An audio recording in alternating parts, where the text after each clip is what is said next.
So, seen good moves lately? Welcome back to episode number 11 of the Survivor 49 Recap Podcast. I am your host, Joey Olperding, and today I am joined by the lovable Lauren.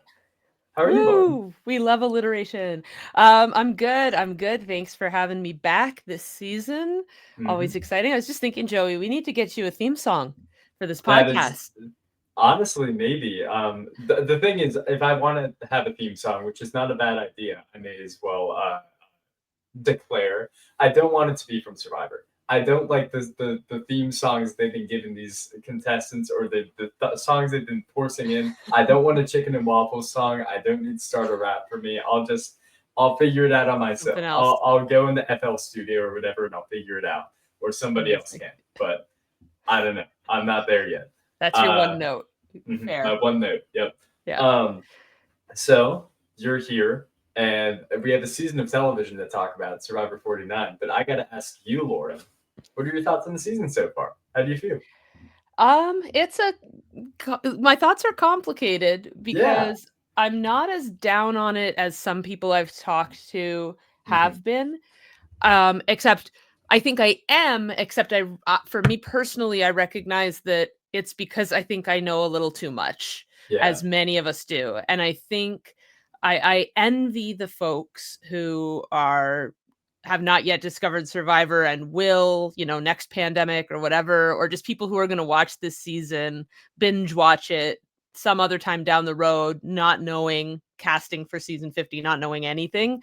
I hmm think so, the one exception I'll say is last week's episode. I genuinely didn't know how the tribal would go because the people who were on the block were all people like who were truly on the block, like based on going into it. The people that I thought were most likely to go Yeah. were all people who could go, who we knew actually might leave.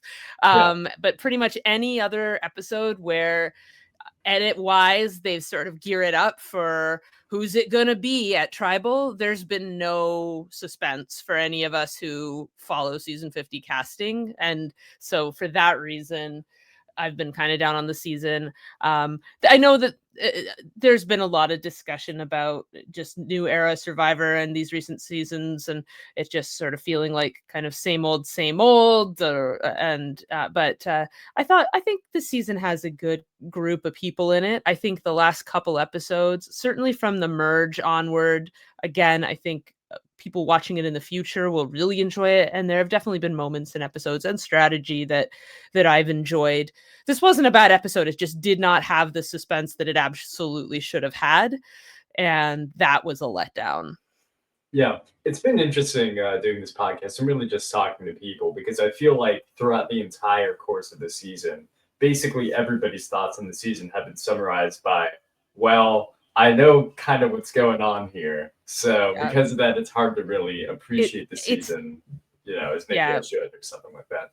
we're at a point now where I even feel like I could predict the exact remaining boot order. Like I Mhm. just have it with maybe two people potentially flip, but there have been sort of other context cues and things that make me think I know exactly how the rest of the season is going to go. So that's just a real bummer. And the added element of that is because I knew too much, I didn't really pick someone to root for like I normally do. Yeah. And I really noticed in this episode, aside from the physical change to the chat to a challenge that we've seen many times around this point in the game before, usually with 5, 6, or 7 people left, and I'm sure we'll get into the challenge. But I was like, what's so weird with this challenge is I am so used to caring so much about Yeah. who wins because there's somebody at that point that I'm rooting for to win the game, but I don't have someone I'm rooting for to win the game because I never bothered investing in that way. And so that's when I realized I was just not nearly as invested as I normally am. Yeah, it is Yeah. interesting too because I've felt similarly, and I'll rip the band-aid off. I'm gonna talk about the people on 50. I've done it before on Mhm. this podcast, so whatever. Band-aid ripped off, be prepared. Um, Episode one, I picked Savannah to win, and it wasn't because I was like, "Whoa, I know things." Because at that Mhm. point, I had heard like rumors of who was going to be on, but I didn't. I trying to avoid them because I was trying to be objective. I picked Savannah because she's a journalist like me. And since then, I have learned that, oh, yeah, she's on Survivor 50 and, blah, blah, blah, blah, blah. Who knows, blah, blah, blah, blah, blah, because she's a big character, blah, blah, blah. There's a chance she could win, blah, blah, blah, blah, blah. I don't know if she is the front runner to win. I don't know any of that. I'm just saying that I've seen people be very emblematic that, hey, Savannah's going to be a big character in this season, which is something I was not aware of on episode 1. And since then, it's almost hard for me to root for her because it's like, well, she's like an overdog almost. Like, and so because of that, the person I've been rooting for is Soph, also known as Sophie with an I, also known as Blue Sophie. Because, also known as Torch Snuffer, if you're familiar with that scandal. Yeah, just many names for the individual known as Soph. I've been rooting for her because I feel like she's an underdog and she's in a good position, and I enjoy her presence on the show a lot. But there's also the asterisk of like, well, but also I know you're not on 50, so like, how does that change how I should perceive you and perceive your game? So I don't know. It's a very interesting situation as a fan, especially as a big fan as all of us who are watching are. And it's just kind of weird. Honestly, it's just kind of weird. That's how I feel. It's it's such a disservice to them, and I feel bad. And we've seen on social media, I was referencing Sophie B's alt account that got her into some trouble. But we've seen on social media kind of an understandable defensiveness from the castaways of this season, because I think they sort of went into it with a chip on their shoulders, knowing that everybody's looking forward to 50. And so I feel for them, and I want them to all have their moment in the sun. And to the Sophie B point, I think, one reason she might not be on 50 might be because she wins this season. It's just, there have been other things that I've heard that lead me to believe a different person wins this season, but you never know. You never know. And I would love to be surprised. I famously saw an incorrect spoiler on the winner of Australian Survivor versus the World, and it made watching the final Tribal Council a hilarious experience, because I was like, I don't understand how this person wins based on this final tribal performance. And then when we got the winner I was just extra excited. So it's I love when I think I know something and then it's proven to be wrong. So I hope that's the case. That happens to me. That happened to me all the time because I was binging the show during COVID, and so I would see little things about like, okay, well, I know that this person is going to do well, or I recognize this person, so they must win. When I first watched Redemption Island, I was like, okay, well, Rob, I'm pretty sure wins, because I saw the season as a kid, but I was young and I didn't remember much. But for whatever reason, I had been gaslit into thinking that Philip was like this super stoic, smart guy who like was just like a genius. And I was like, all right, well, this guy's going to make a big run, and he's like a village elder type. And I was very wrong. And then I also thought that Andrea, I thought that, okay, if Rob's not going to win the season, Andrea's going to win the season, which is kind of random without the knowledge that she comes back for future seasons, because she wasn't that big of a character on Redemption Island. So that's kind of, I love being wrong about stuff like that, and I haven't really seen any spoilers of who wins or blah blah blah. It's just season 50 stuff I've seen, but I'm just trying not to look into that too much, even though it's great. It's the elephant asking to have it be addressed. There's an element to the season 50 spoilers that so I won't, if you don't know it, I won't go into it. I do know it, but I don't know how much it matters. How legit it is. I feel. Got it. Yeah. So I think it matters. I think it means everything, and the winner is predetermined. But you never know. You never know. You never know. Anyways, so that's all to say that you have been enjoying the season, though. I you know what, I have not hated it. There have been a couple, and I will also say shout out to this KW Kitchener-Waterloo in Ontario, Canada Survivor group, where they host watch parties at this lovely cafe called Whoopsie Daisy. So half the episodes I've watched with the group over there, and they have immunity challenges during the commercial breaks, and they hide immunity idols. So even when the episodes were duds, I had a lot of fun. And then one night they were like, hey, if you guys want to come back tomorrow, we're going to try this game called Blood on the Clock Tower. So I was like, I've found my people. Yeah, there you go. um Yeah. so yeah, it's so shout out to them. And yeah, we vote on parchment for who we think is going home. So even the episodes that were just like real snoozers, I had a lot of fun because of that. Last night I sat on my couch and watched at home.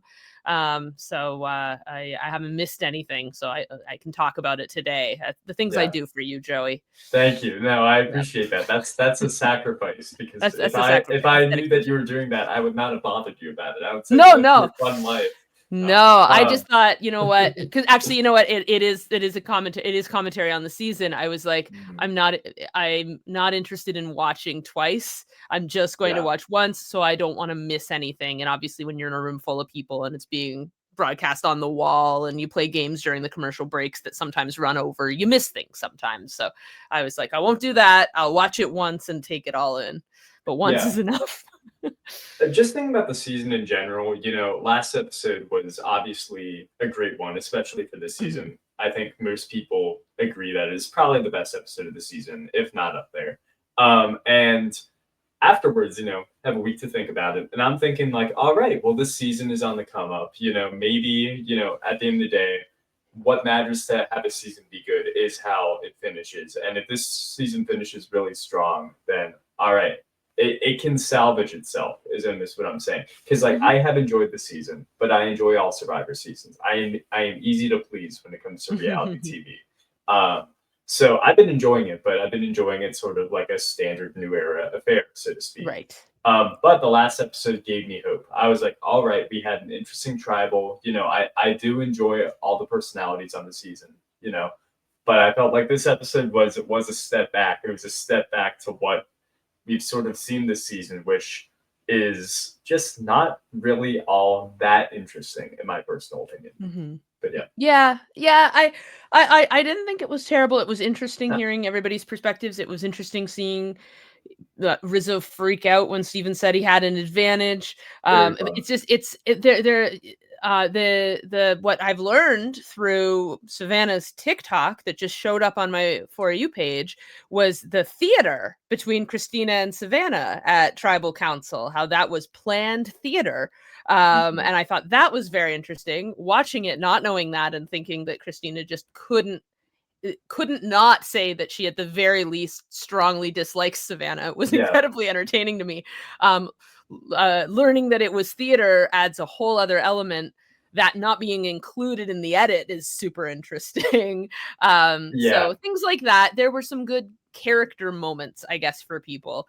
I think the comedy of Sage's fatal flaw this entire season being that she's just tunneled on getting Savannah out. And then the one time she really needed probably to stick with that plan, she diverted from it.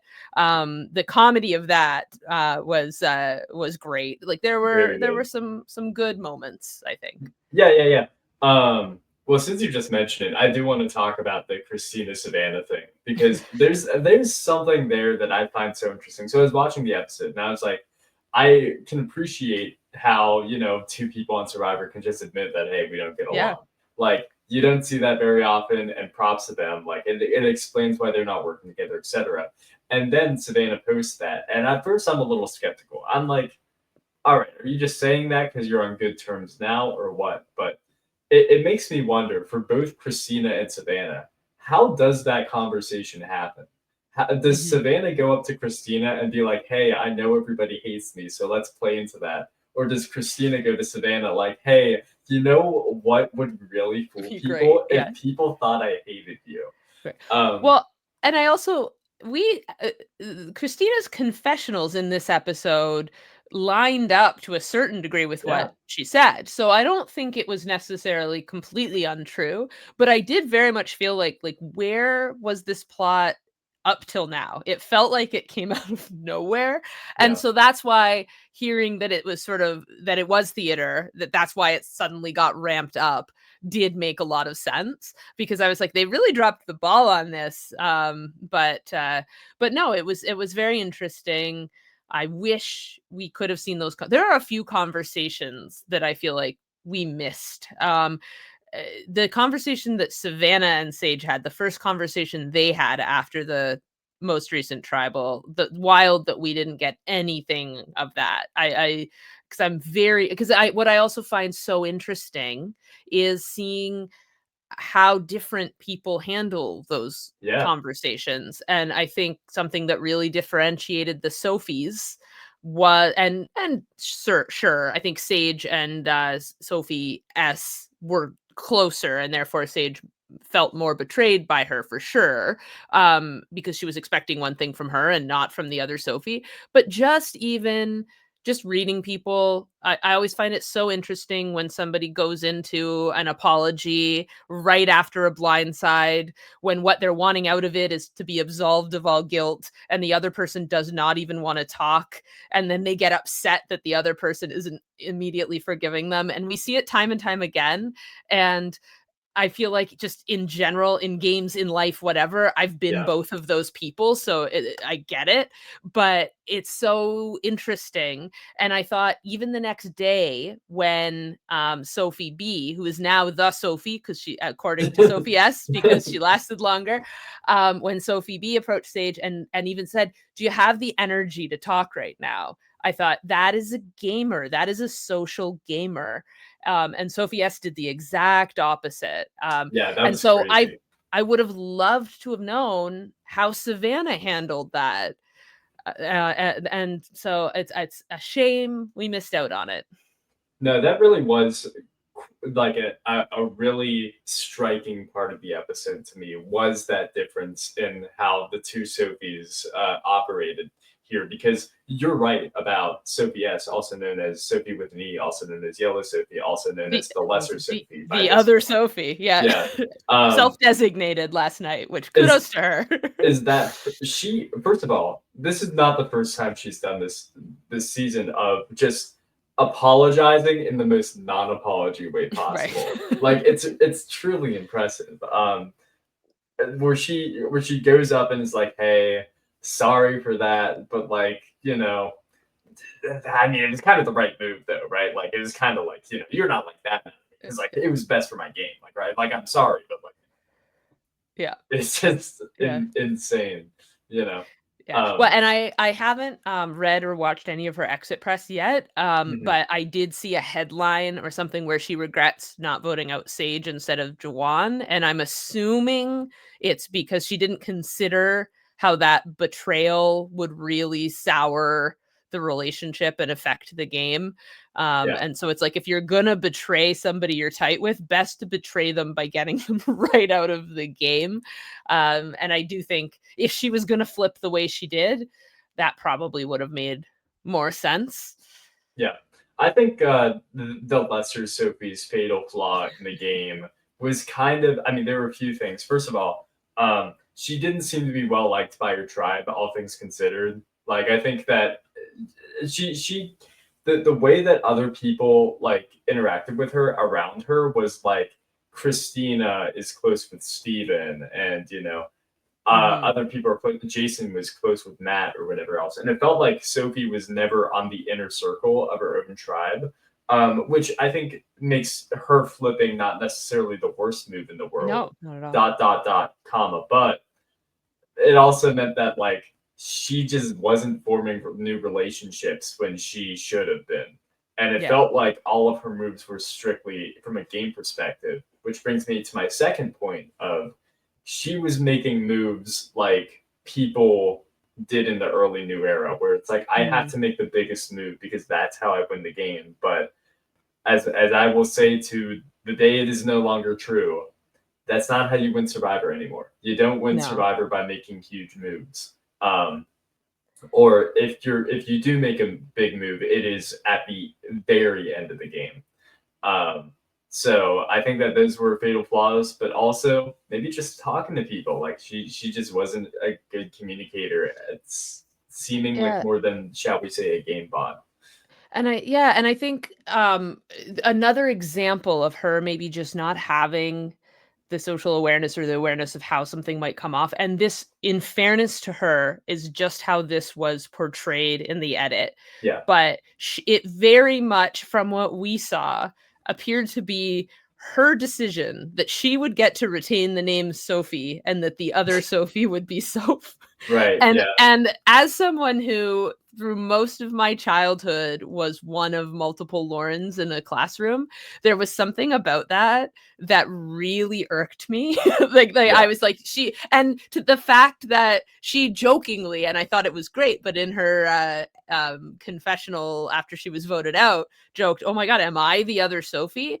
Like rather than the Sophie. It was legitimately like she just had that realization, like that Yeah. Sophie B, has as much of a chance, is the main character in her own story and can't just be the other Sophie in Sophie S's story. And I think, and maybe I'm wrong, but I just I would be all over, just for the sake of placating my fellow castaways. I'd be all over. I'd offer to change my name if that was going to be the decision made.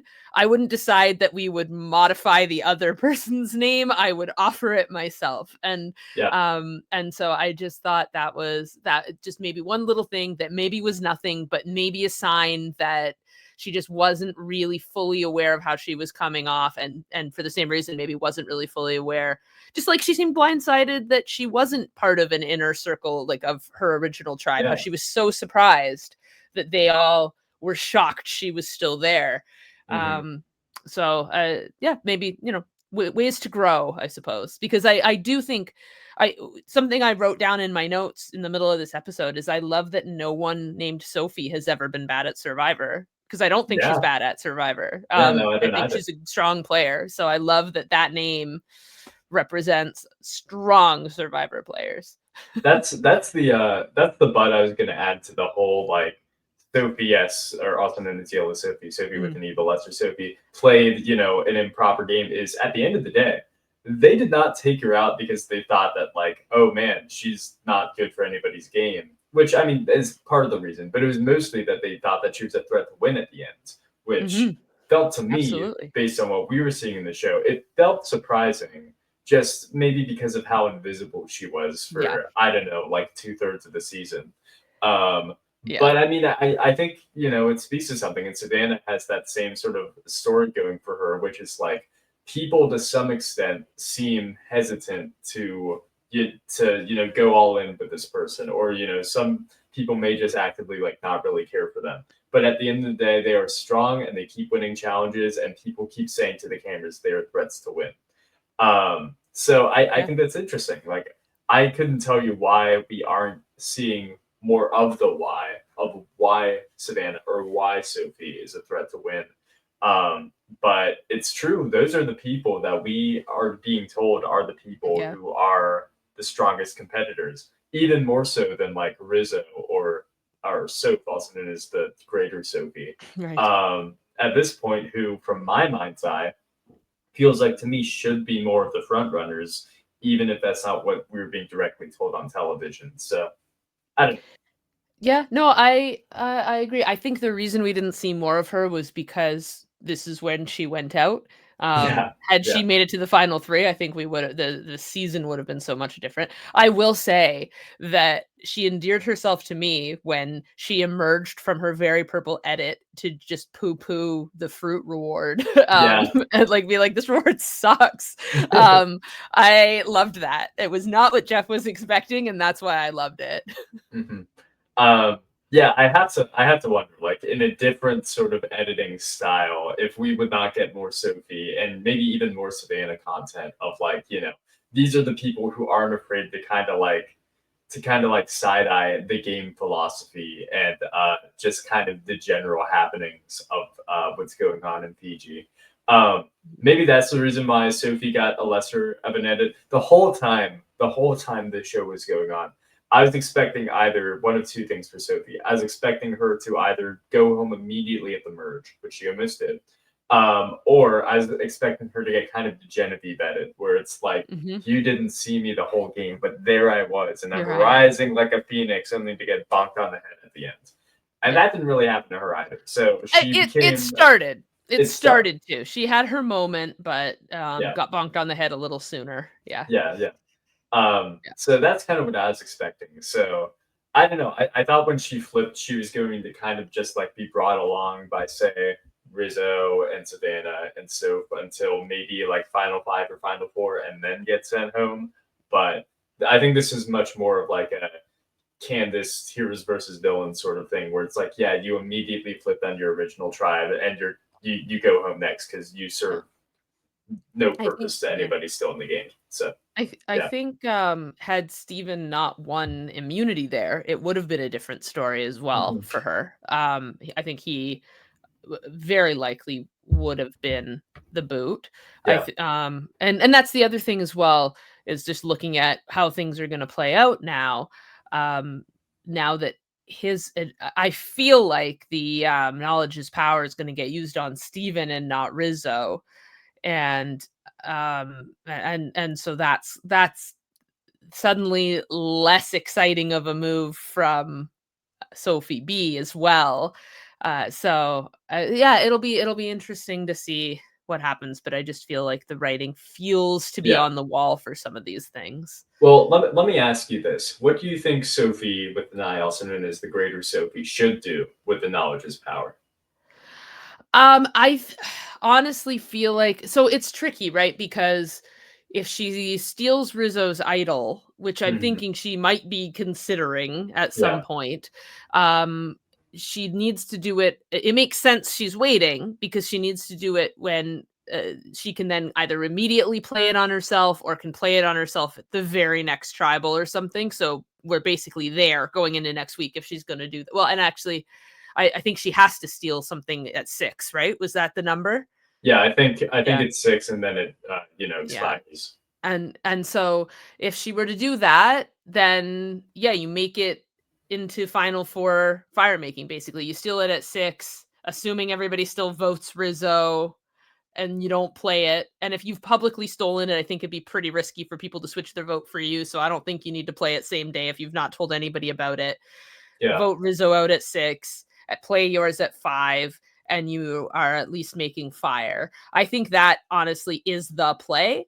But now that Steven has gained some momentum, and has this advantage that if you're not stealing his advantage, he's going to get to have his big play too, Yeah. either making hers less effective on Rizzo. I mean, it would be very funny if she steals it and then he also goes up to vote and learns that his vote has been blocked. That would be Um, pretty good. Yeah. but they're both kind of taking away some of the other one's flair. Mhm. But I do think I think that would be the move. I don't think that's what she's going to do. I think now, because they're going to be scared that Steven, Sage, and Christina are coming for their 3, that it's going to get used on Steven. Um, Yeah. so that's, and I don't, and maybe that makes sense. But I just, if she doesn't know who they're voting for Yeah. with this, maybe that does make sense because it's the most likely thing to save her. But then it means she's heading into 5 without an idol, and with Steven, or sorry, no, that Steven would be gone presumably, so she'd be heading into 5, but with Rizzo and Savannah. And I think that's a challenge to beat either of them. Not impossible for her, but a challenge nonetheless. Yeah, for sure. This has been the key to my seasons, my viewing of the season so far is Sophie, also known as Soap, also known blah blah Well, blah. she's Sophie now. She's Sophie. If Yeah, we're talking about the she's people just still in Sophie. the game, we can just Yeah. refer to her as Sophie. Yeah. She has this knowledge is power, which I have said for a few weeks now is like the strongest advantage you can have in Survivor. She has it completely secret while being in the Power Alliance in the game. And the question is just like, what is the best play for her at this point? Up until now, I've been thinking that the best play is a non play. Keep it to the end.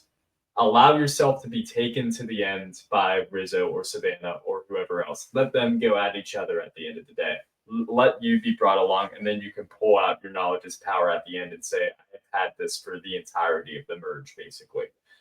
I've been saying that, but I think going after Steven's advantage is a nice middle ground. I don't know. There's something that I read about how the advantage for the block vote worked, which might kind of change my opinion on this, which is if Steven used the block vote before tribal council, like I said, I'm blocking your vote, Mm, Lauren, then that advantage can't be stolen because he's already because he used doesn't it. have it. I Yeah. wondered about that. So That would be what a flop that would be if she tries to use it and can't. so that would be the big problem there. But of course, the big problem on top of the big problem is there's no way Sophie would know that unless she Hmm. explicitly asked about a block vote. Right. Because I think the timetable for using a block vote is different than a steal a vote, Then or I maybe think you're not. right. Yeah. So I don't know. It's just a very, very confusing situation. But that is all to say, in a perfect world where Sophie correctly uses it on Steven and takes the block of it, I think that is a perfect middle ground between the two because I don't think if you're so unfortunately, I don't think you can bank on yourself winning final immunity. I know if I were in her situation, I wouldn't either. I think it takes a very certain amount of very certain person who's won multiple immunity challenges to say I can bank on myself winning final immunity. You That's just Yeah, but what I'm saying is yeah if she goes to Stephen and Company and basically, tries to just, in fact, she might not even need to, because I yeah think even if they decide, let's vote for her, which I don't think that would be who they'd target, but it could no be, but I think it would be Savannah in all likelihood. Um, but if they decide to do that, the other three, and Stephen is going to block somebody's vote, and Sophie just goes into Final Six Tribal and steals Rizzo's idol, yeah and then goes into the voting with her suddenly having this hidden immunity idol, Rizzo not, and just votes for somebody. I do not think that they're going to flip things around and vote for her, which means she goes, because you're right, you can't bank on winning final immunity. But if you have a hidden immunity idol to play at 5, then you're in fire. So if she steals Steven's advantage, I'm worried she doesn't make it to 4. I'm worried she goes out at 5. So yeah that's why I personally think stealing Rizzo's is the better move. I don't think it happens again based on casting for season 50. I yeah don't think that's where, unless casting for season 50 is given to somebody who just came up short because they were outplayed and we want to see what you'll do next because you're a showman. I would understand that. yeah But I think she's going to steal Steven's advantage. I don't think we've really seen, I think there was one confessional where she said something about I could steal Rizzo's idol, but that's my ally. And I don't think we've heard anything else about that. So I think she's stealing Stevens, but I feel like she is guaranteed at least fire. So I guess it depends. Did you practice fire before going in? Because you The, are guaranteed fire if you just steal Rizzo's idol at 6. I'm glad we disagree on this because I'm kind of in the complete opposite camp where I'm like, even if she does nothing, theoretically, I think she's guaranteed 4. I think Mm. that, Mm. if because we're only at final 6 at this point, and even if the Hina side wins out, they are going to target probably Savannah this next episode, and then once Rizzo doesn't have an idol, they'll probably target him, and Soph, also known as Sophie, will be in that final 4 spot. And I think that's true regardless of if she Yeah. steals Steven's advantage, Rizzo's idol. I think that's all true. My issue with taking Rizzo's idol is that is the best play for win equity, but that also means it's the highest likelihood that she's going to be sent into fire if she inevitably loses the immunity challenge and has a chance to not even make her case at final Right. tribal council. Maybe, but I think she goes at 5 if she steals Stevens.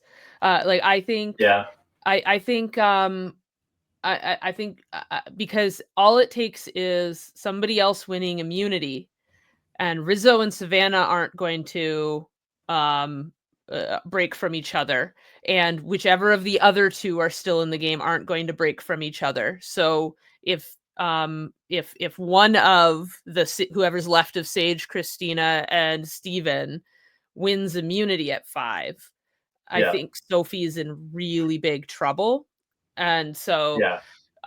that's why, yeah. And so I mean, So I think there's risk regardless, but there's a clear path to fire if she steals Rizzo's idol as That's 6. true. You know what? You are actually convincing me, and I'll tell you why. Because you're right. That is her best path to fire. It's also her best path to winning. Yeah. And I've been operating on the logic that, hey, if Sofa, sticks it out with Rizzo and Savannah, one of them will bring her to the end and, send the other to fire. But I don't really think that's true. I think in any world, because there's a clear goat to take to the end still in the game named Christina, and she had an incorrect idol play. Like, she's got all the makings of a person you can drag to the end. The only question is, like, will her original tribe vote for her? But I don't really see that happening, except for Steven. I see her getting 1, maybe 2 votes. Maybe, yeah. Which maybe that's enough to want to send her into fire. I don't know. We'll see. There have been situations in the past where people are sent into fire just for having, the same original tribe as somebody else. Heidi in season 46 was like that. Lauren in season 44 was like that. Or maybe that might have been Jamie. I don't know. They kind of blend together. But this has happened before. So I could see that happening to Christina, but I don't think it's going to happen. So because of that, I think So will probably be sent into fire no matter what. She'll get to 4 no matter what, but she'll also be sent into fire no matter what, unless she wins the final immunity challenge, which makes me think, well, okay, might as well. Then you may as well do that big move and, make people be like, whoa. Yeah. She's a threat to win. Speaking of fire, why do I have a feeling, and I don't know anything about this. I have seen, I think it was like a weird cameo or something that Sophie S did where she referenced Rizzo not being good at fire. This isn't why my mind is going here, because that could be anything. Sure. But why do I have a feeling that Rizzo, just from what we've seen of Rizzo so far, is going to be, this is my prediction, and I genuinely know nothing like beyond what we know, but my prediction is that Rizzo is going to be the first person in Survivor history to win immunity at 4, put himself in fire with someone else, and lose. That'd be awesome. That is my prediction. I would love that. You heard it here first. Obviously, there are certain things influencing that idea, but it's basically, we have yet to see that happen, and I kind of think we need to, because I can think of one exact reason why someone should ever be putting themselves in fire, and it's because they think there's one person they absolutely have to take out or else no one else wins, and they think they're the best to do it. That's the only time you should ever put yourself in fire. People doing it for showmanship, for resume, for whatever, it's annoying, and I think it'll stop the day that somebody does it and then doesn't win, and I think he's our guy. Literally the only reason why you should be doing that is if Edge of Extinction exists. Like, if you have been out of the game for 20 days and have not been playing Survivor, the only way to win is to do literally everything, even like objectively kind of dumb decisions. The first time it was done, that absolutely tracks. But if not for Edge of Extinction, I think the only other situation would be if, actually, you mentioned Redemption Island before. If there was a fire challenge at Final 4 there. I don't even know if that's true. Like, I mean, assuming Rob didn't win immunity, if somebody else won if Rob was the clear-cut winner of that season, there was no question, just based on who he was up against. And so if there is a clear-cut winner, if they get to 3 and you win immunity at 4 and you know how to make fire, if your goal is to win Survivor, you need to put yourself in fire against that person. But I don't mean to get into... We've sort of been sidetracked. No, I want to keep on the sidetrack for just a second. I don't mean to get into a... No, I love it. I've had this discussion many times. I don't want to get into a psychological debate here, but I do think Edge of Extinction and Redemption Island is a kind of a different beast, in the sense of, like... I don't mean Redemption Island. I just mean the season, like with the people. Oh, okay. I don't My mean apologies. I mean the people. I mean, Gotcha. I was giving that as an example because Okay. there was a clear cut winner. If it, like Yeah, no yeah, one could go to 3 with Rob. There have All been right. other seasons, but I Sure. just mean in a season where you're in a final 4 with, and you know if this person makes the final 3, I'm getting second place at best. If your Okay. goal is to win Survivor and you win immunity at 4, you take that person to fire. That's all. All right, then I agree with you. If you think you're the person that could beat them, if you think someone else could beat them, put them in fire. Yeah. Yeah. Anyways, this is all to say about the Rizzo prediction that I absolutely love that, and it would definitely fall in line with Rizzo. I have a more dubious concern about Rizzo's fate in this game, which is the whole season we've had Rizzo front and center, Rizgod, RIZGOD, comma baby, and talking about, hey, I got this idol, I'm playing these people, I got my advantage, and no one's even. What he reminds me of is 2 players. He reminds me of the other player in recent Survivor history who has had an extremely public idol and people just aren't going after for some reason, which is Eva from last season, who, almost won, but really the edit didn't take very seriously. And then the other person is the other person who had an extremely obvious idol in the new era that nobody ever went after, who's Xander.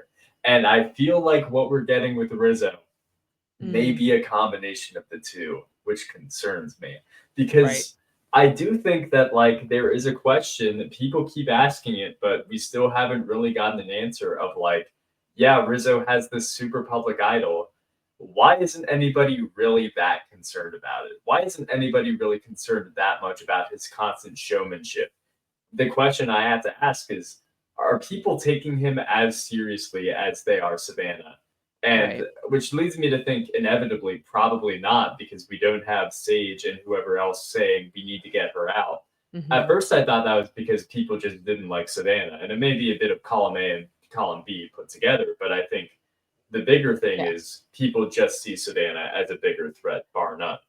Yeah, and I mean, perception is reality, so you might be dead on. I do think really looking at gameplay, the social game, the risks being taken versus not.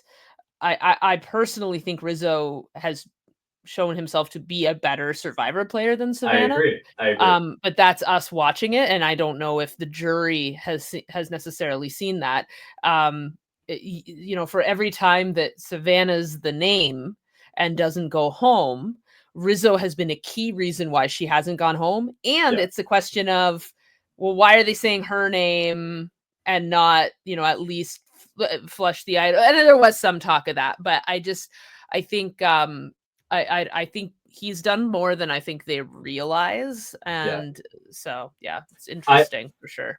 I'll give you my prediction for how I think this is going to play out at this point, because I think regardless of whether Soph wins or Savannah wins, or even if Steven wins, these people who have been surrounding Rizzo in the game, who are pretty much equals in terms of, threats to win at this point, I think we're going to get to 4 and Rizzo's going to be like, it's all on me. This is mine to win. Meanwhile, this guy hasn't really won a competition all season, as I recall.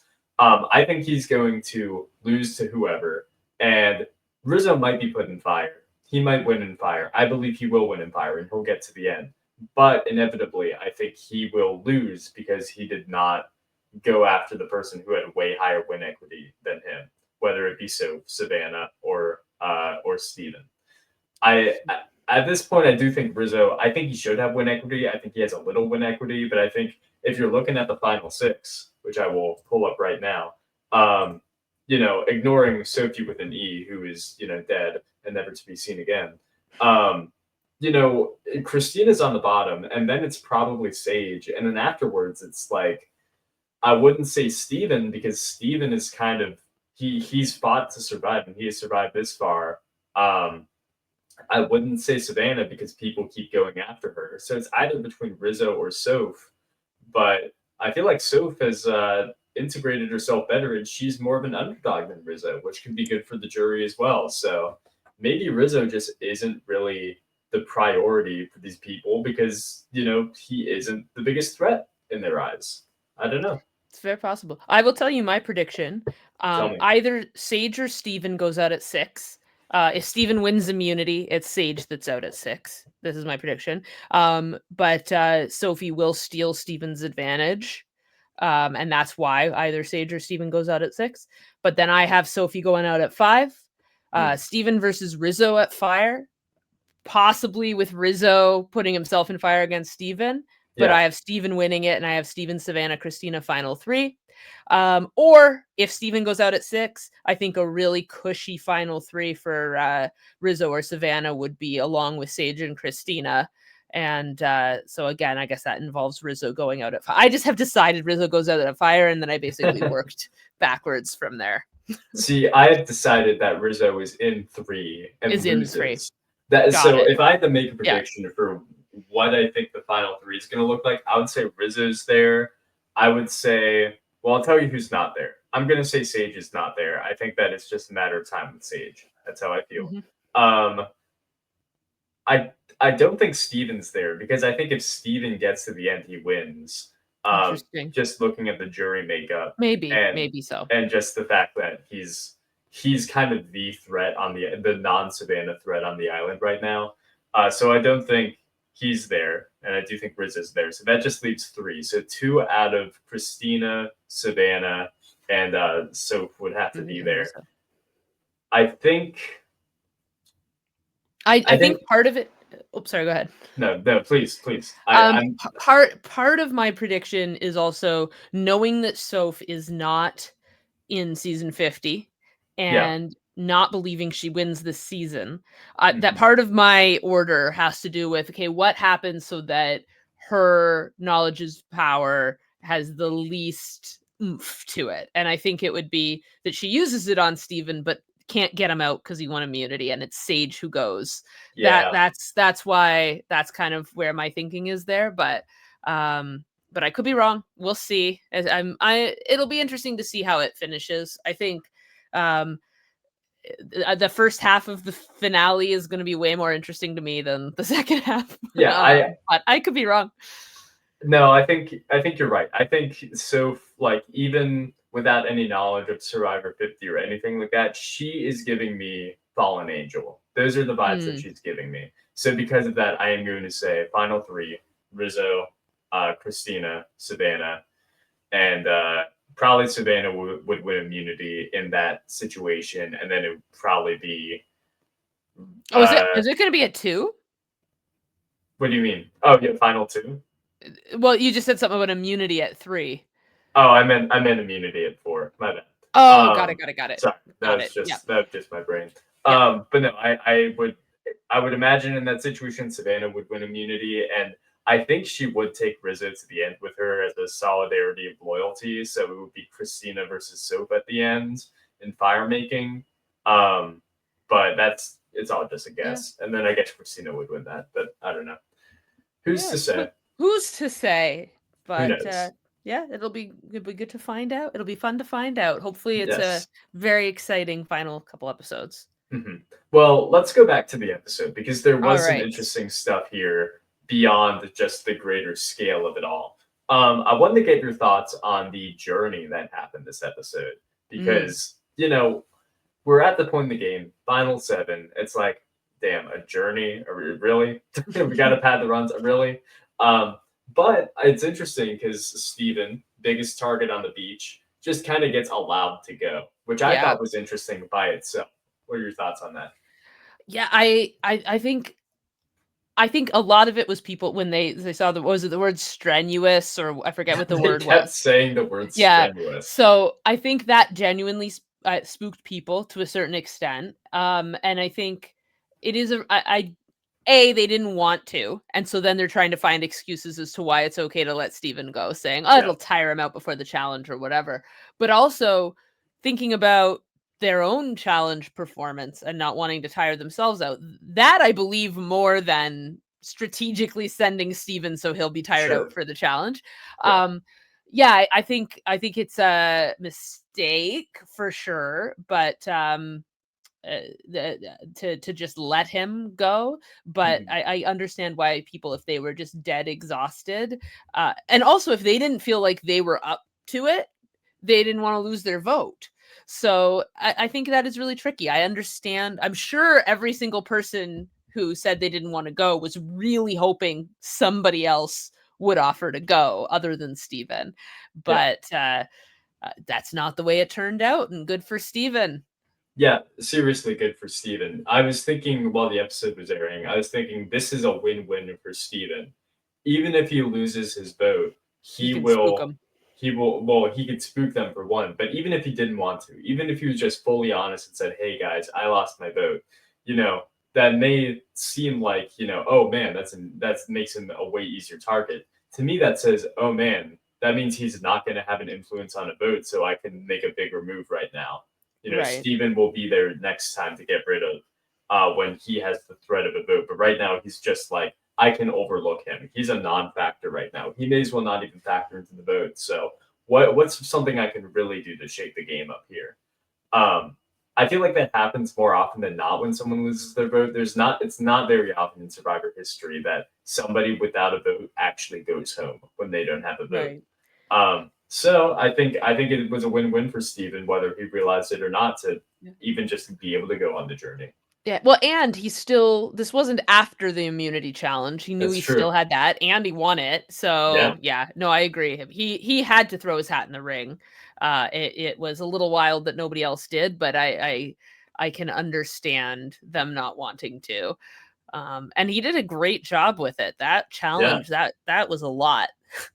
Yeah, seriously. I think it was fun too because Hmm. it was a different type of stake. I feel like a lot of times when you do these journeys where it's like race against the clock is a literal hourglass. This one, it just being the tide makes it a lot more interesting.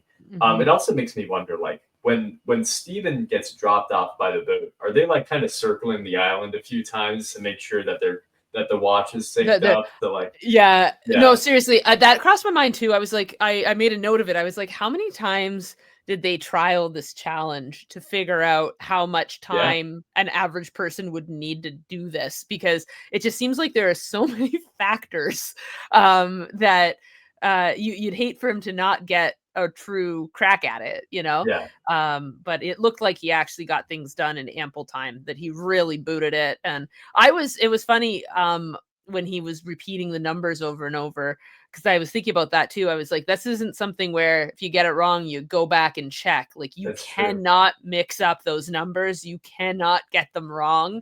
I would be so paranoid about that. And so Oh, to me too. hear him literally repeating them the entire time, I was like, that is the correct thing to do for sure. In a situation like that, I don't think I could even do numbers because all it would take is one mess up of like, the order Yeah. or something like that. What I would do, and this is, so Survivor podcast hosted me, but I would equate the numbers to Survivor winners.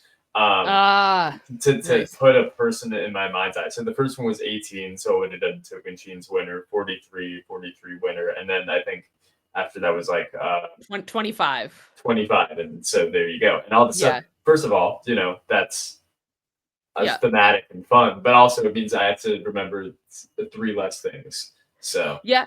Well, and I mean, obviously there were 6 numbers and he broke them into 3, which I think was very that was smart. also And then very smart. you essentially did the same thing. I like that strategy because it also keeps your brain, it's like it's maybe beyond just working memory, which if you get distracted or something like by falling off a cliff, which almost happened a couple times, Yeah, um that could be a problem, because he's then thinking about it and equating it to things. I like your strategy there. I would probably say 18, 43, 25, and then list so wait, what would that be? Would that be JT, yeah, it'd be um JT Gabler and Denise. 25, JT Gabler, Denise. What a trio. Yeah, it's just whew, man, wow. Yeah. But well, speaking of long-term memory versus working memory, the fact Yeah, that of 18, 43, and 25, JT was the one that was top of my mind really goes to show you how those older seasons yeah, really take hold, and how Yeah, but the 20s are a blur, and new era. It's like, well, I mean, who was even in season 43? Yeah, I don't know I anybody. don't know anybody personally who's Yeah, on that yeah, season, exactly. so Yeah. well, whatever. But no, regardless, I thought it was a pretty fun journey. I saw some people online complaining that it seemed too easy. I don't think so. Like, No, I think the only reason it seemed too easy is because it seemed like he had lots of time, but that's yeah, because he didn't know how much time he had and he gave it his all. I think, I think they, other people on that they had to create this or give it the time so that everyone would have a chance. And so yeah, someone who was maybe a little less agile would take longer and be trying equally as hard. And so I think he was the best built for it. And he is like he I think in his confessional where he just started running and there was just no stopping. Like he just could not slow down. Like I believed him when he got off that boat and like face planted in the sand was like, I just need to lay down. I don't think there was any exaggeration there. I don't think he had maybe a tad because he had the whole boat ride back fair, yeah, but yeah.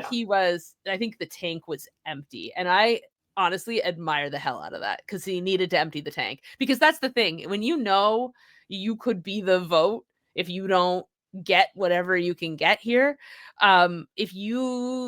if you go home on a half empty tank, that's way worse than if you go home having literally given everything, you know? So I'm glad he had the chance to go on that journey.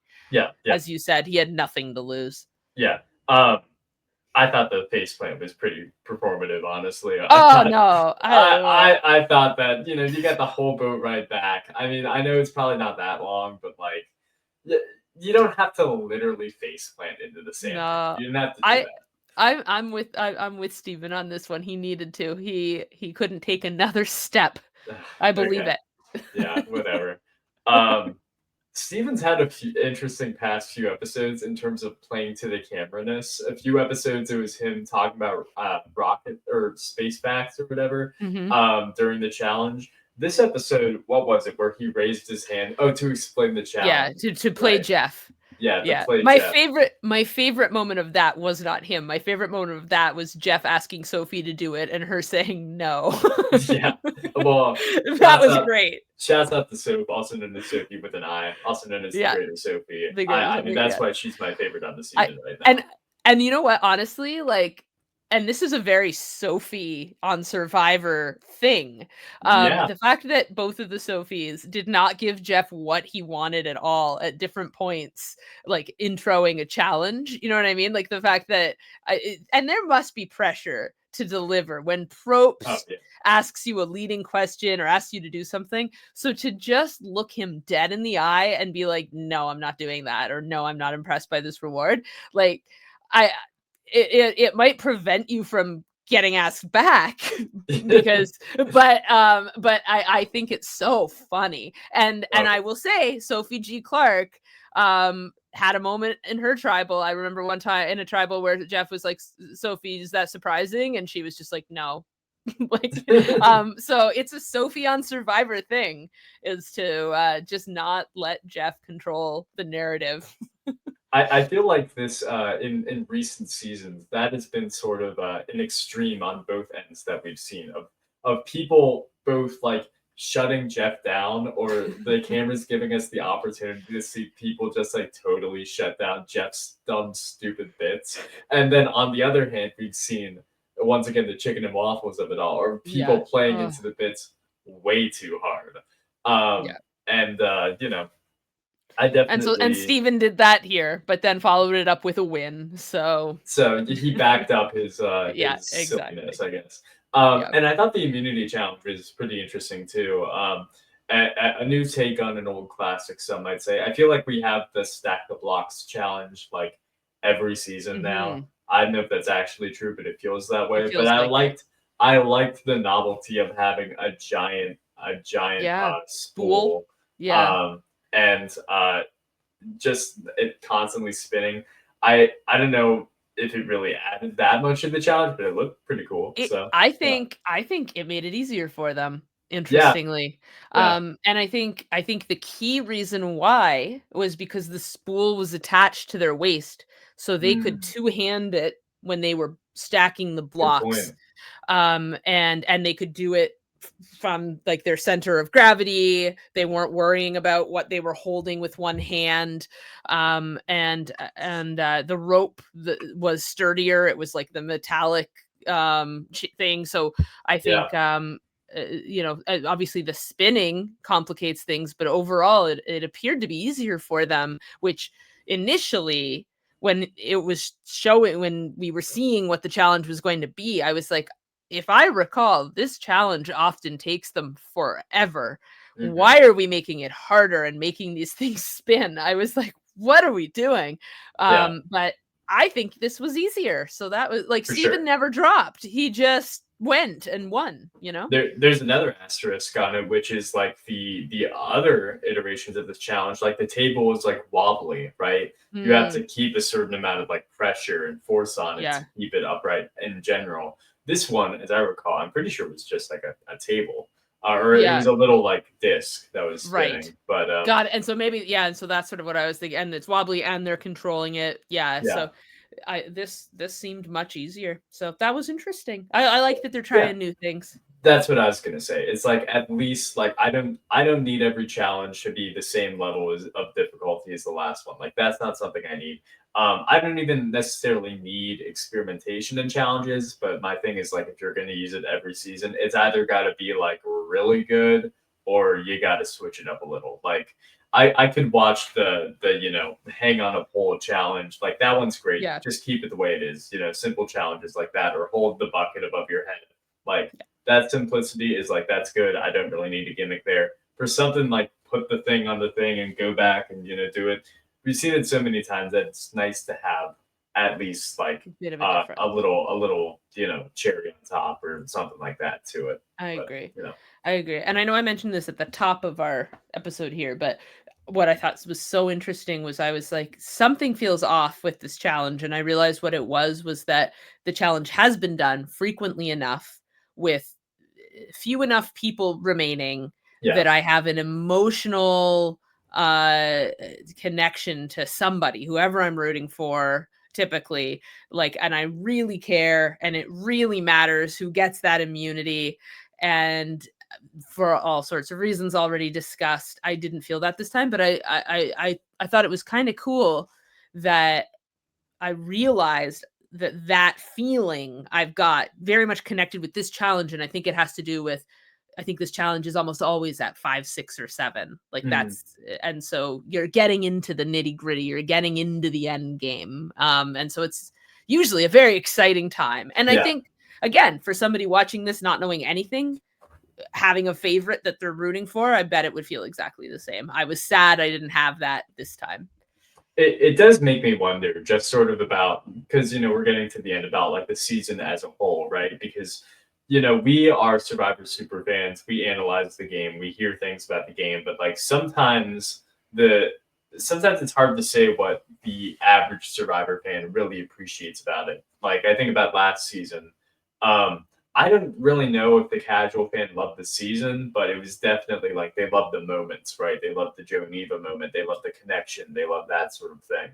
Mhm. Um, so it makes me wonder sort of about this season because I feel like we've had similar like big moments. What with Jake getting bitten by the snake early on in the season, and now I think we're setting up for Rizzo playing the fake Isle for once again seemingly no reason, but hey, it was fun. Right. Um, to other such things, it's like it makes me wonder, like, okay, is this season when we look back at it at the end of the day, are we going to be like, that was actually a pretty good season, or are we going to be like, oh man, that was stagnant and boring and nothing happened?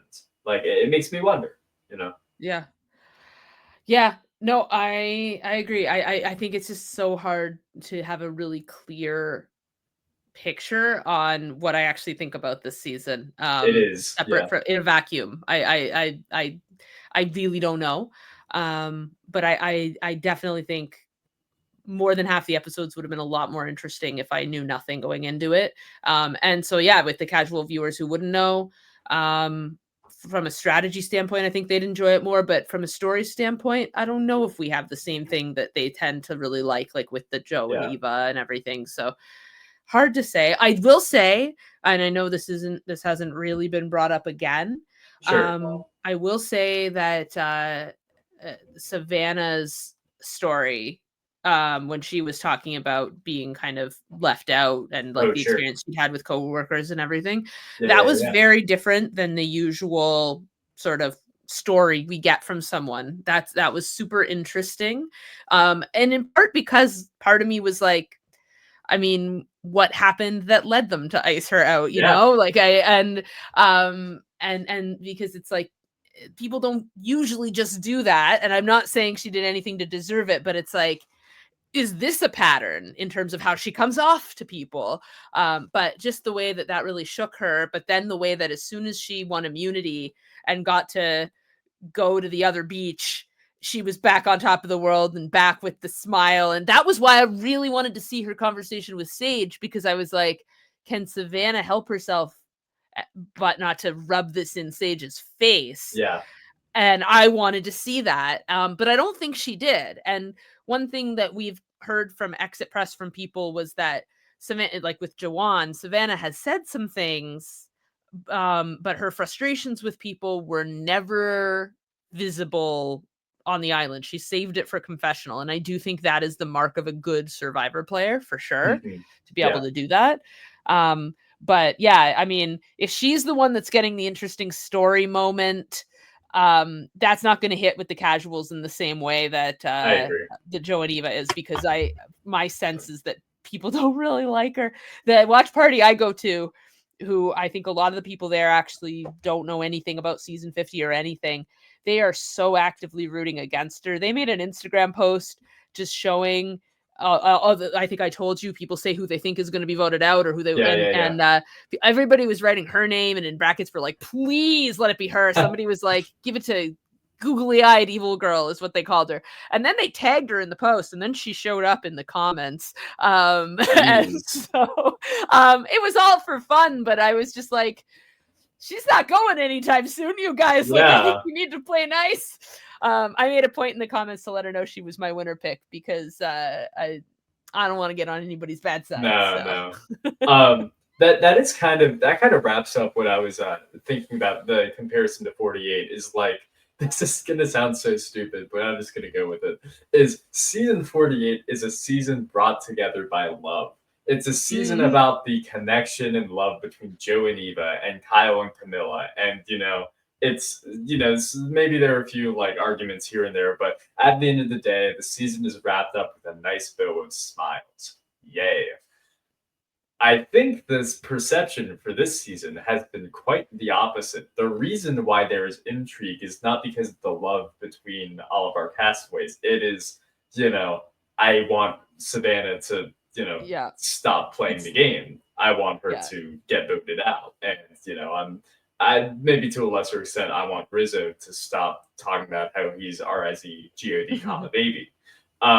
Although I don't think he's saying that to them. That's also in confessional, right? Yeah, for sure. But no, I'm talking more about like the just people watching. the people watching. Yeah. I've been talking about the confessional. So that's kind of true as well, especially of Savannah.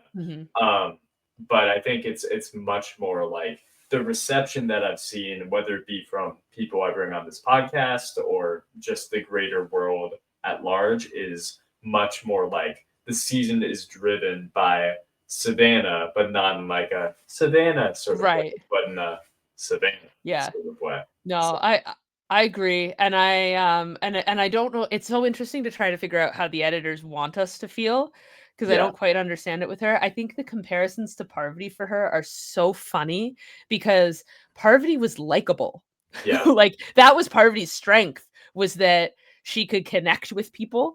And I'm not seeing, I mean, Savannah has connected with some people very strongly, and I think she'll be quite loyal.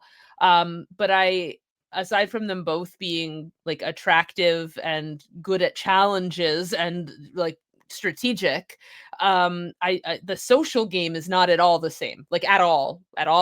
And so I think that's an interesting comparison.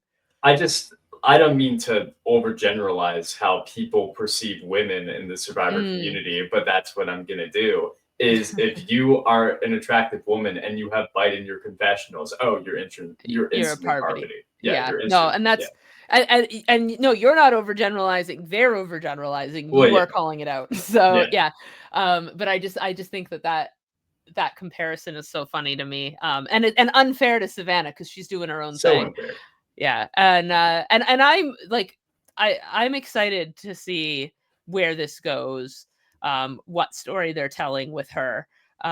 Because typically the editors, they know what they're doing. I know sometimes they'll do things genuinely to throw us off. Yeah. So you never know. But I'm intrigued to see where that goes. But I don't think she's like a fan favorite.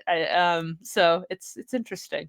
I do want to say one more thing on Savannah's edit because it's fascinated me, which is like it makes sense to me when you watch, almost 50 seasons of Survivor, like to compare people to other people. Like, I've seen comparisons or I've put out comparisons to Andy for Rizgod, I Mhm. see it, big super fan, energetic, kind of started off on the bottom, but then has, worked his way up to being, blah, blah, blah. I don't think Savannah has a comparison. I don't think she does. I don't think, especially not in the new era. If you want to look for one, you'd have to go back a ways. But I just don't think of people who are as strategic and like the way I put it is she's like the reverse side of like I don't know, like a Rachel or somebody who's like likable who wins like a lot of challenges. Not to say Savannah isn't likable, but if you ask the community at large, they say that she isn't. So Well, and you know. she's not really trying to be, like, she's so No, straightforward. It's the no. journalist in her, I think, That that's and why that's why yeah. I kind of like her. I've kind of gone Mhm. back and forth this whole season on whether I actually like Savannah or not. And Yeah. right now I'm in the yeah, I like her because she reminds me of people who I actively know and talk to Right. 5 days of the week. Because Yeah. I'm a journalist myself. Like she's on like she has the most reportery vibe about her ever. Like Yeah. that's what I loved about her going to Christina last episode and being like, so who are you voting for? It was so Like good. that's an interviewer. That's somebody Yeah. who gets to the bottom of things for a living, or at least formerly did. Right. But like I appreciate that about Savannah, but I also realize that like, yeah, I get why people don't vibe with that, and people consider her a mean girl or whatever. For even though it's just her personality, like it's Yeah. it's And not the I way that people expect women on Survivor to act. So therefore, it is villainous, Mhm. or really, yeah, women like guys don't get treated like this. You don't see people being called mean guys or whatever. Like Right. Sure. it's just a different And thing. I thought the mean girl thing, it's interesting because we are seeing a certain bite in confessionals that I don't think everybody else, like, on the island, they're No. getting from her either. And so something about her bugged Sage for sure, but I think there might be some projection there. I Oh think yeah. Hardcore. because yeah, I just Sage was not wrong about Shannon, but and I think that was a different thing. But Yeah. Sage became a little bit of a mean girl herself, which is the plot of Mean Girls. Like, Sage is the Janice of Mean Girls. I Um, yeah. so, but like, the Shannon thing was always it was so funny, even in like press afterwards, where Shannon was just like, I really did want to work with Sage. I was saying those things to people because we sort of had to do our own thing and I didn't want them to think we were close. But it's like, well, what about on your original tribe where you let Savannah know that Sage was expressing concern that Savannah was a threat? That Sage was right about. Mhm. This is another way that Savannah is getting a winner's edit, is that throughout this whole season, she's the one where Sage is like, Savannah is someone, I am seeing what she's doing, Yeah. and she's a huge threat. And then at the beginning of today's episode, she said to Sophie, you just handed her $1 million. And I do think that we're gonna, the sage wisdom, as it is being sprinkled out throughout this, is very intentional. I think it's been staring us in the face the whole time. What this Yeah. season's narrative is. It's Yeah. Mean Girls. It's Mean The Girls. movie is the show. Regina George is Savannah, obviously. I would say Shannon was one of Amanda Seyfried, I Oh, don't even, or yeah, the other one. Gretchen or Karen. Yeah. Yeah, Gretchen or Karen. I would say she's probably Gretchen because Sophie and Karen kind of sound similar. They have that wistful voice about them. And Yeah, but yeah, anyways, fair. that's all a stretch. Whatever. Yeah. They don't, for the grand purposes of applying this to the plot of Mean Girls, they don't really matter. What matters is, yeah, obviously in this situation, Sage is the outside loner going in who Sage is finds Yeah. her group of Oh, outcasts. you're saying Sage is Katie Heron. Yes, I am. Oh, That's what I'm saying. interesting. Okay, Yeah. I'm saying Sage is Janice. Yeah. Janice Ian in the movie Janice Sarkeesian. If you're watching the stage musical and then the new musical movie, it's another last name that a Hawaiian last name that I don't recall. But yeah, no, I think Sage is the Janice. I don't, because if we have a Katie in this story, that's our winner. So I don't think we have a Katie. I think I don't think that we're gonna see the entire plot of Mean Girls. I think we're gonna see we're gonna see up until. Oh the no, third Joey, this breakup. is Mean Girls to a person. Let's cast it. No, I'm saying that in this situation, in my Mean Girls Survivor 49 headcanon, right, that Sage is Lindsay Lohan. I don't know the characters' names Katie. too well. Yeah, Katie. And she has her group of outcasts. She has Jawan. She has Jawan. And maybe Sophie with an E. I don't know. Who's to say? Was Jawan Damien? Yeah. Okay. For sure. Let's not worry about the sexuality aspect. No. Yeah, I don't think we have to go that far. Just placing the characters. But we're having fun here. So Sage is her, and she gets the opportunity of a lifetime. Whoa. I want to take down Regina George. This whole time I've been pretending to be on the same side as Savannah, and I've been pretending to be with her crew, and then I can finally take a shot and sabotage the friendship between Shannon and Savannah, cutting ties like the movie, sort of sabotaging the friend group. But it goes awry, and it only makes Savannah a bigger target and even more popular and even more likely to win. And every time Sage tries to take Regina George down a level, it just doesn't work until all of a sudden the people who were on her side realize that she is becoming a quote-unquote mean girl herself, so much so that when the opportunity finally presents itself for Sage to take down Regina George, to take down Savannah, she doesn't take it and instead takes out one of the people who was on her side. I get it. I mean, you're not wrong. Sage is such no. Oh, you are just loving this. Okay, look. We can agree. Okay. Savannah is Regina George. I'm right there with you here. Savannah is Regina George 100%. But Sage is Janice because Sage has no interest in being like Savannah. And I think that is the Katie element of it. I don't think that's true because she says in confessionals, I can be a mean girl too. That was the title of one of the episodes. But so is Janice. The whole idea in Mean Girls is that Janice is also being very mean. And what happens at the end of Mean Girls, like again, I think we need to focus less on Katie Heron. That's a boring character. Janice and Regina, that is where it's at. Those are the characters, right? Those are at each end of the spectrum here. They both have their own groups with their own goals. And I think but what happens at the end of Mean Girls? Regina George, so throughout it, she gets humbled, and then she gets suddenly there's a little bit of sympathy. She gets humanized, and I think I think Regina George, she had the humbling moment.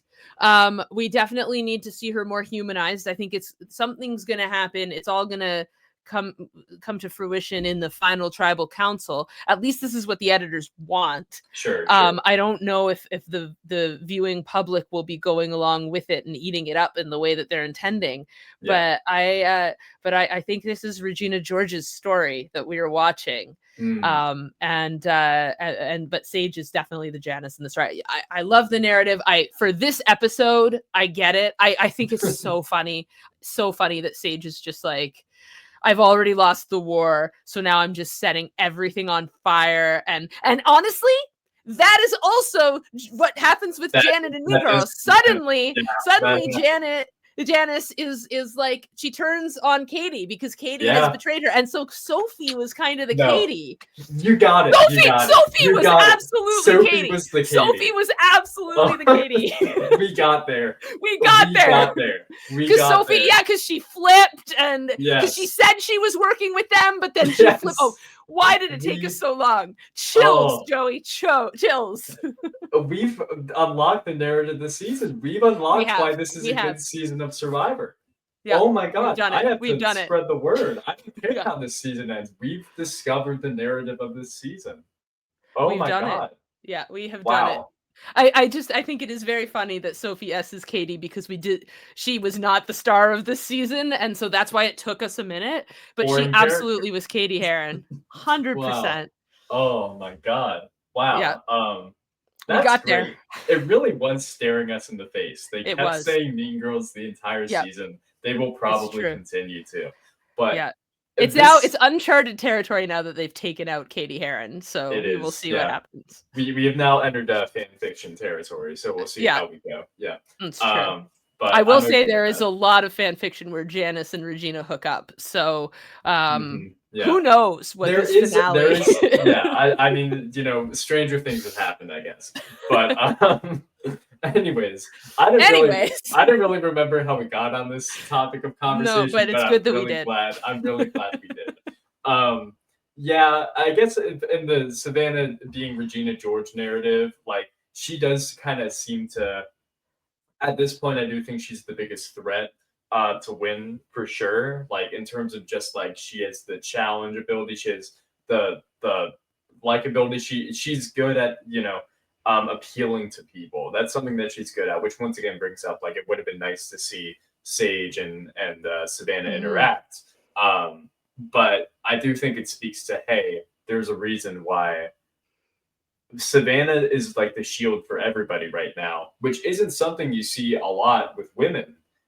Which I think it's cool that Savannah is the shield before Rizzo, because that tells me if she does make it to Final Tribal Council, which I think is obviously getting more and more likely as she continues to stay in the game, she is the biggest threat to win. And considering she's a reporter and used to talk for a living, I think that if she gets to Final Tribal Council, she'll probably win. And I hope she does, because I will say, in the odd occasion where it is a woman that people are saying this is the biggest threat to win, I feel like whenever it's a man that they're saying that about, they get to Final Tribal and it's a lock. A few times with women, either it's no longer a lock or they don't win. And there's this weird resentment that I do think has roots in sexism. I think of like Amanda Kimmel. Everybody was saying in Micronesia that if she got to the end, she'd win. And it's like, where was that energy when she got there? Like, I mean, obviously that season has an excellent winner, but it's very interesting. I thought where you were going with that was Heroes, Healers, Hustlers, which is, the whole season people are saying, well, once we get Ben out, Chrissy is the obvious like winner who's going to win. Right. And then Ben gets there and people are like, well, I guess Ben got there, so we have to vote for him, even though we think Chrissy played the better game, just kind of the obligation there. And I don't even necessarily know if that by itself is like a sexism thing, but I think it's a double standard for sure.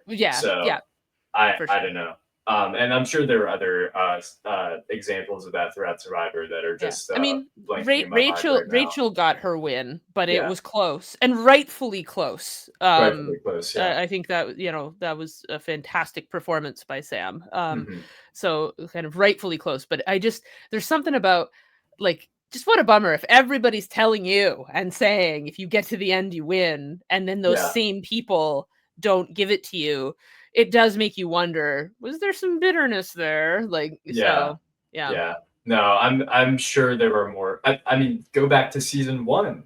Go back to Borneo. I mean, this is deep within Survivor history where it's like, Sue basically promises to Kelly, hey, I'll vote for you if you get there at the end. And then, for whatever reason, goes on her big tirade about how she betrayed her and whatever else. I mean, there's more to it, obviously, but like, these, I would say, weird. It just happens to women more. It just happens to women more. I think that's what we're getting at. This just like I don't think there's an example of the opposite where it is, yeah, we're gonna vote for, I promise this dude that I vote for him, but I'm actually gonna vote for the girl in the situation Yeah. instead. Yeah. I'm But I trying and to I think. and I I, don't even I don't know. necessarily mean that they vote for a man instead. Like obviously my Sure. Micronesia example that I gave that that was to women. Yeah. But it's more I think it means less to a jury that they and everyone else have been saying if this person gets to the end, they're gonna win. It means less if that person is a woman. They're Yeah. more willing to take a step back and consider all parties. And I don't know why that is. I I That's guess yeah. the one example I can think of that's the opposite is 46 when Kenzie won instead of Charlie, and obviously like Maria said, I saw the fire in Right. Kenzie's eyes, as the excuse for voting for her to win. Right. But Yeah. that is a little different because everybody that season kept saying Charlie was baby girl. So I think it's the same thing. Yeah, yeah, I don't I'm, like I'm say I kidding, don't but think yeah, yeah, I yeah, don't recall sort of the jury of that season as they sure. were going out being like Charlie's got this in the That's bag. true. That it is Um different in that way. Yeah, but yeah, I do yeah, that certainly like that goes to show that it isn't a matter of when faced with a man and a woman they pick the man because I don't think that's true. That yeah, certainly isn't what I'm saying. yeah. At least for But most yeah. castaways, there are exceptions. Yeah, But yeah, there are absolutely exceptions. yeah. Yeah. Um. All right. Well, let's see. There was something else I wanted to talk about this episode, but I can't seem to remember with all the Mean Girlsness. Is Ugh, there anything else in your yeah, notes? Because I know you took let me notes that see. I we did didn't take really cover. notes. Yeah, let's see what if there's anything else. Um, Well, I'll ask this while you okay. look through, which is there is another episode. And so I want to Mhm. ask you, we already did our predictions for Final Tribal Council, but what do you think is going to happen next episode? I think who wins immunity is going to be huge. Hmm. And if Steven wins immunity, I think Sage is a goner. I Hmm. think we're gonna see Sophie stealing um Steven's advantage. That is what I Yeah. predict. And yeah, so and obviously Steven has the block a vote. That's why I feel like his advantage is getting stolen for sure. But Yeah. I think Steven or Sage is going home next week, is my guess. Yeah, I agree with that. I would just be surprised if it were anybody else other than those two at this point. I feel like if I were, Rizzo or whoever else, I would probably want to get rid of Steven in this situation, even beyond like he has an advantage of it all, but just like he's Mhm. won immunity challenges. He's, Yeah. an Oh, obvious threat at it's the end. yeah, if he doesn't win immunity, it's him. I'm not saying Yeah, Steven or Sage either or. I'm just saying if he wins immunity, it's Sage. But if he doesn't win gotcha. immunity, I think it's him. Yeah. Yeah, I've been predicting that it would be Sage for the past few weeks, and I've been wrong. So at this point, I just don't really know. Like, whatever. Maybe she'll Who's make it to final tribal. Maybe I'm wrong about that too. yeah. Who's I to mean, say? like I said, if But Steven goes, I think she does, but we'll see. yeah, Um okay, I did see something um yeah, what was I looking at? Oh, and this actually goes back to Sage as Janice in Mean Girls because it was mm, very Janice coded. It yeah, was incredibly comical how literally every single confessional we got from Sage was exactly the same of yeah. how she was going to get revenge and she couldn't wait to see Juwan's face. She literally said that like 4 times, 4 separate Okay, yes. confessionals. Now I remember what I wanted to double back on, which is you saying way earlier in the podcast that, yeah, Sage has just been completely Yeah, tunneled on Savannah yeah, this entire season. And you're right, she has. And yeah, it's very like it's giving like Katura and Bruce a little, where it's yeah. like I'm sure Regina George doesn't think about you as much as you think about So you her. think about Like, no, you that's know. true. And it's yeah, and that's so Janice. No, Mhm. but I also think it just so funny that this was the time to not move your target. And then Yeah. she did. Like just the irony of that Right. was so good. This Yeah. was another thing. I don't mean to keep retreading the same Mean Girls ground, but I mean there are Yeah. parallels. There are parallels where it's like I think Sage, deep down within her subconscious, we're getting like analytical Oh here. yeah. I think she wants to continue to be the underdog of like, I want to be fighting up against a greater force, a bully, if it will. Like I felt like there've been a lot of Mhm. comparisons floating around from Sage to Carolyn. I feel like it's sort of the same thing, where like some psyche, something, deep down within themselves, is like wants themselves to almost be the victim, to push that narrative, like very subconscious. Like I'm not saying Right. intentionally at Yeah. all, No, and you know. I think, yeah, and just and I think also credit to her that she sort of seemed aware that this was based on emotion and that she really can't separate that. Yeah, And and I mean, I don't think getting Sophie out was like a horrible move. It wasn't her going home, no, so it's not a bad move. It's just I just thought it was so funny that, you know, Savannah, probably to her detriment, she was so hell bent on getting Savannah out. And then the one time that she really needed to follow through, like, and she was just getting so frustrated that other people weren't seeing it and weren't doing it. And then she's really the one, yeah. or at least one of the reasons why it didn't happen this time. I think it's so it's a comedy at this point. That's the other thing, is the number of people who believed they were the swing vote tonight when it was a unanimous vote That's was true. also very funny. Yeah, that was pretty funny. And it was all to get Sophie out too, which, like Yeah. at the end of the day, there were a lot of similarities between this vote out and the Alex one from a few episodes ago, where Mhm, it's like, yeah, there's no like, it's not the worst thing to get her out mhm. or him out. But I mean, it also doesn't really advance your game to a further step. It just kind of keeps things stagnant. Yeah. Which is what I noticed that Rizzo has really been pushing for these past few episodes, which is he wants these unanimous votes. He Yeah. wants everyone to be on the same page, which to me was like, first of all, I think that's really smart, because if you're already in a good position, as Rizzo theoretically is, Mhm. then that, just makes it so you continue to be in a good position, Yeah. and it And you doesn't don't make have to the play other, your idol. and you don't have to play your idol. Like it's great for Yeah. him. But the other thing it made me think was like, yeah, this guy plays orcs, because Yeah. as somebody who used to play orcs and doesn't anymore, like that is what all the people who were in power did, because it helps Yeah. your game.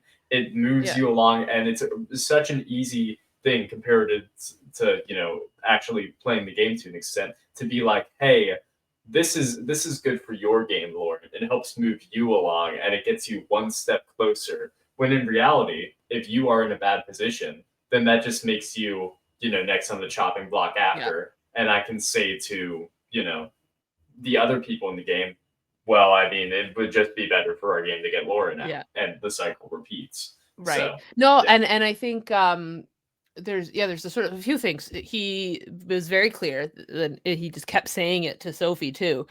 All he cared about was his 3 of him, yeah, Savannah, and Sophie moving forward. The rest, he doesn't care who goes. And what we have seen is he is willing to stick his neck out for the people he needs to keep in the game. yeah, What he's very good at is being aware of who he genuinely needs in that moment for his game and how to mhm, utilize them. And I thought, as much as Steven was saying that Rizzo was just suddenly so scared, and it was funny to see that he was so scared, and he was a little bit wrong in terms of what he thought the advantage was and everything. But at the end of the day, Rizzo being concerned about it being a steal a vote or whatever, sure, and approaching Steven knowing full well that he had something, like, sure, he showed that this shook him and he was scared. But he also got what he wanted, yeah, because and Steven then is like, "Oh, I don't even need to play this yet." And so I also, I wouldn't be surprised. I know what we've seen and what we'll probably continue to see is that Sophie hasn't told anybody about her knowledge is power. If we learned later that Rizzo knew about it, it wouldn't shock me. yeah, um and just this idea of, yeah, let Steven not play this yet and we can steal it next time. I don't think he does, but it wouldn't surprise me, because I feel like the way, and what's so great, especially if Sophie hasn't told anyone, is how her game plan is kind of lining up with Rizzo's here. And that's yeah, why I would just love it if she just pulled the rug out from under him and stole his idol. But I just don't think it's going to happen, yeah, because, and part of that is because of the relationship he has fostered. He's made it so clear to her, as long as it's R3, and she has seen that he will stick his neck out for his people. So Yeah. yeah.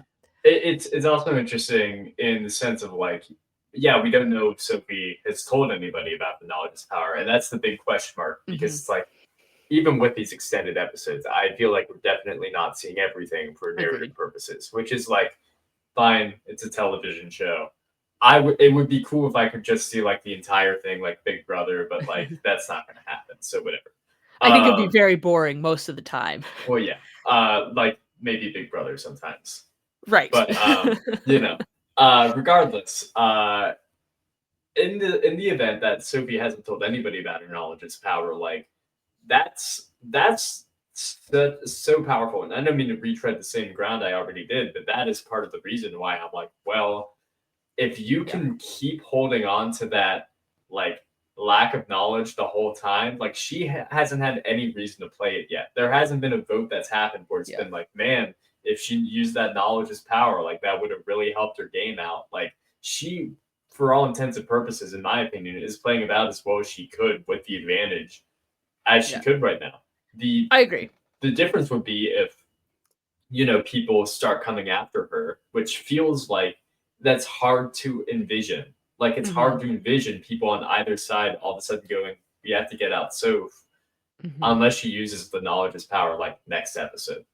But I Right, don't but even if they do, they can't. Even if she does, they can't get her out at this point. She has exactly. saved it the exact right amount of time. Yeah. Yeah, because So if she uses it on the idol, then she's solid at 5 too. yeah. So I don't know. We'll see what's up with that. But yeah, I don't know. It's an interesting end game. I'll say that. I think overall, there are some, maybe, Christina's not that interesting being at the end. Maybe Sage seems like an obvious person to go home, but there are still a lot of winner candidates left. I feel like some are a little more obvious than others, but for the most part, it's like a lot of win equity is still on the table. Absolutely. When a lot of times, when it comes down to these late stage of new era seasons, that's not always the case. So there you go.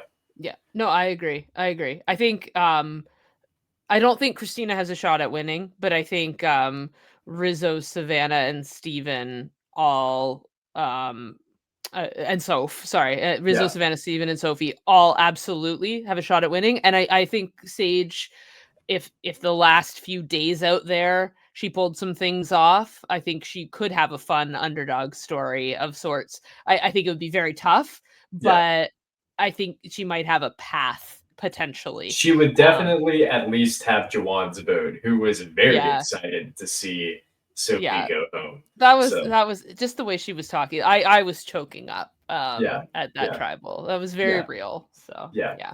All right. Well, anything else you have to say about the I episode? I don't think so. I think that covered everything in my notes. Just that Sophie was a great sport. Yeah, And I liked that none of y'all can have my jacket line. I yeah, that was appreciated fun. that. Yeah, Her acknowledging that she is the other Sophie mhm. now. Um, and yeah, Steven's reward decisions. Do we want to talk about that at all? Yeah. I mean, I think honestly, when it comes to those decisions, I kind of think that they just are kind of what makes sense. I feel like a lot of times when people do have these reward decisions, they sort of overthink themselves where it's like I need to bring somebody who's not on my side so I can make them be on my side, when I think the reality of the situation is like if I haven't talked to any game with you, Lauren, and this game's been going on for like 20 days at this Yeah, point, we're not gonna become best friends over a plate of spaghetti dinner. Like it right. sounds cool, like it sounds No, I awesome, think and I'd yeah, love to I be think best it's friends with you, Lauren, but I think that in this no, theoretical it is the game of way it is. Survivor, it's not how Yeah, it's I going. think sometimes because I kind of wonder because I thought his picks were the perfect picks, Yeah, me and too. I think his reasons were like it worked out really well for him because the reasons were legit and easy to state, but he had to bring Christina, like just literally as a thank you Yeah. for her idol play, as simple as that. And I think with Rizzo, that made sense. There'd been some talk of Rizzo having not had much to eat. Um, but I think also it gave an opportunity for him and Rizzo to be for that conversation to stay open, to kind of have a sense, so Steven can kind of have a sense of where Rizzo's at, Yeah. how Rizzo is willing to play, And also keeping Rizzo away from some of the others in case they decided they wanted to blindside him. Yeah. So I thought it was good. Yeah, and No. I thought of another thing I want to talk about too. Sure, please. I also just thought of something I want to talk Okay. about. It might be the same thing. Who's to say? I highly doubt it. I just wanted to say the chickens are free. They got away. I appreciated the chicken run. I do not. I really do not like when they kill and eat the chickens on Survivor. Sure, I am not a yeah. vegetarian, so it's not that. But I think it's because we as humans are unnecessarily creating the conditions in which these people are starving, That is like if true. for a game. Yeah. And so it's not like they're like living in the wilderness, like not really. Yeah, And this then isn't they're like giving old them these school. chickens to Yeah. kill. It just, I don't like it. It's upsetting to me. Mhm. And I was so happy when they got away. Yeah. I hope they never come back. The thing I wanted to talk about was what I was trying to think of earlier. Now I really got it, which is Rizzo and Steven, and Rizzo assuming that he knew what Steven's advantage was coming back. Yeah. Which I kind of loved. I kind of loved every part of this. I love that Rizzo, he essentially clocked the advantage. He absolutely, yeah. Yeah. And I mean, and honestly, I think as much as Steven was like, he, Rizzo doesn't know, it's like he does. Like he what he's doing is worst case scenarioing it.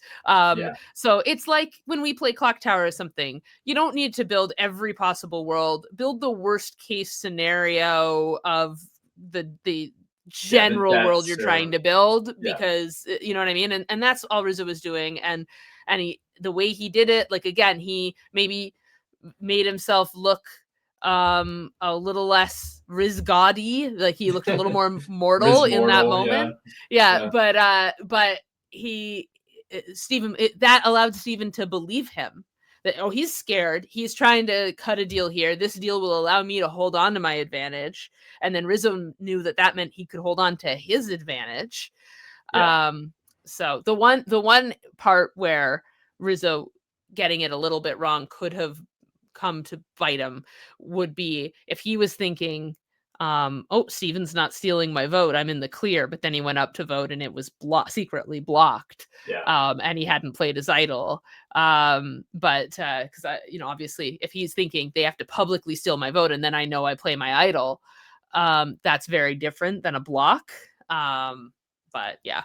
I will say that also part of it is like good on Steven, because this is going back to the selections for the reward challenge where picking Rizzo is so smart in that situation, even, beyond all that, because sort of bringing him along at the place where you naturally talk about the game to let him feed both his belly and his paranoia. That's what put Rizzo in the position to be like, yeah, we'll get rid of Sophie. I'm not going to go. We're on the same page. Like, I'm with you. Like, I'm with you. Don't 100%. Yeah, these were the perfect picks for Steven. No notes. Like it was perfect. And it makes me think, like, even in the situation where Steven doesn't win the immunity challenge, I think he's safe. I think regardless, if Sophie also loses, then I think Sophie still probably goes home. Because, I mean, this conversation about, like, we're on the same page, we'll go after Sophie, was before the immunity challenge.